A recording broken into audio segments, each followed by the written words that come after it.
Magluto tayo ng di pangkaraniwan. Di pangkaraniwan. Aray ko, hulaan nyo, ano lulutuin natin? Ang makahula ay nalaglag. Ang makahula ay may premyo. O ha? Napakalinis ang ating kalan. Lalagyan natin ng luya. Luya muna, paamuhin muna natin yan mga kabuloks. Tagal tayo walang post dito sa YouTube kaya magpo-post naman tayo sa YouTube ngayon. Pinopromote natin tapos hindi natin nilalagyan ng laman. Pangit. Agad, init. Sorry man. Okay, nangangamoy na ang luya mga dagdagan natin ng garlic. Sorry po, nakalimutan natin bumili ng kamatis. Out of stock ang kamatis ngayon kaya wala tayong kamatis. Palabasin lang din natin ang aroma. Magluluto tayo ng malaking kakaiba. Wala nyo na kung ano.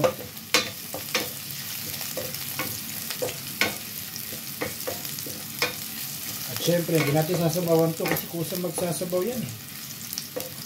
Mabango na. Konti pa.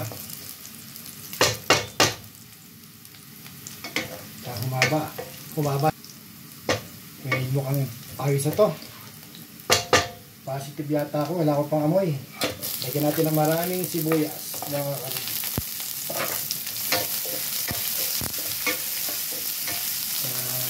Bumango bigla. Paglagyan natin ng sibuyas, lagyan na rin natin ng konting toyo yan. Kahit na hindi masyadong sibuyas, okay lang. Wala. Alright. Tapos, lagyan na rin natin ng konting suka lang din. Ayan. Yung konti natin, lagyan natin generous. Pero okay lang yan. Tapos magkakaluin. Huwag daw. Lagyan na rin natin ng konting paminta. Hindi natin lagyan ng sili kasi may batang kakain. At asukal na rin. Ayan. Asukal. Mga matamis pa gusto mo? Kahit man mga girlfriend. Tama na raw. Ayan. Kalahati na. Tapos pag kumulo na siya na ganyan, luto na yan. Parang iskabeche na siya, di ba? May iskabeche na siya guys. Lagyan na natin yung pambihira ng ulam natin. Pagkain na mayaman. Ay, pwede. Pagkain na mayaman. Kasi mayaman na nakakain dito ng sabi guys. Kasi walang pambili.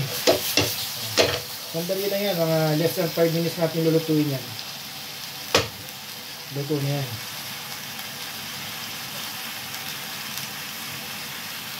Less than 5 minutes na lang. Kasi mabilis maluto yan. Kasi pagka pinagala mo ng luto yan, kukunat. Pero yung misis ko, hindi naman niluto. Bakit? Makunat! Nakasegue na naman ako sa misis ko, mga kaluto. Di ba? Pusit ba yung misis ko? Hindi naman siya niluto. Bakit siya kumunat? Pagdas lang, hindi makapagbigay. Ayan, no? Ito mo, sabi siya magsasabaw yan. Kukunti yan mamaya. Diba? Kung may kamatis to, mas masarap. Kaya na, walang kamatis eh. Hindi na rin natin sila lalagyan ng magic sarap kasi masarap na yan. Dahil meron na siyang asukal.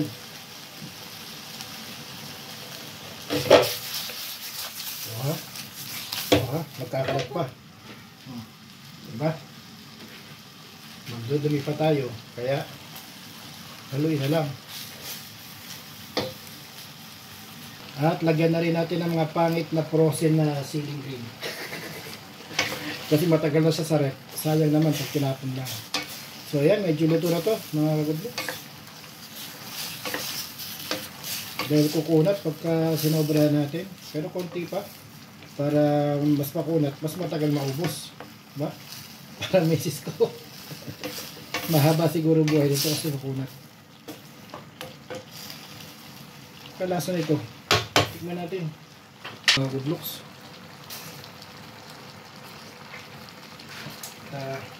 Sarap na. Kulang lang sa anghang. Pero luto na siya mga Roadlocks. Ayan, para hindi siya masyadong overcook. Luto na yan. Patayin na natin. At yun lang. Ito ang obra maestra ni Mukamo. Ang pangkaraniwang ulam ng mga mayayaman. Ito si Pusit. Ang pusit ng bayan. Ganun lang. Niluto ng mabilisan. At masarap na yan. Panghapunan. Bye-bye!